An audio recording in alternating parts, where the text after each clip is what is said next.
তরুণদের আন্দোলন, গণতন্ত্র ও সংস্কার প্রক্রিয়ায় বাংলাদেশের নতুন দিগন্ত উন্মোচন করেছে জাতিসংঘের যুব বিষয়ক উচ্চ পর্যায়ের বৈঠকে প্রধান উপদেষ্টা। সংবিধান ও আরপিও অনুযায়ী পিআর পদ্ধতিতে নির্বাচনের সুযোগ নেই জানালেন প্রধান নির্বাচন কমিশনার। ফেব্রুয়ারিতে নির্বাচন আয়োজনে জোর প্রস্তুতি নিচ্ছে কমিশন।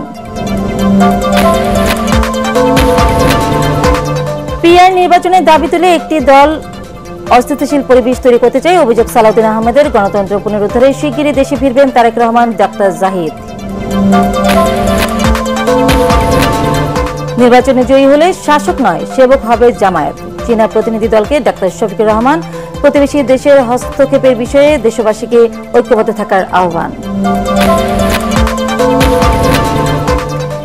এবং হত্যা, ষড়যন্ত্র সহ সুনির্দিষ্ট ৮টি অভিযোগে জুলাই গণঅভ্যুত্থানে মানবতাবিরোধী অপরাধে হাসানুল হক ইনুর বিরুদ্ধে আনুষ্ঠানিক অভিযোগ আমলে নিলেও ট্রাইব্যুনাল আদালতে হাজির করার নির্দেশ।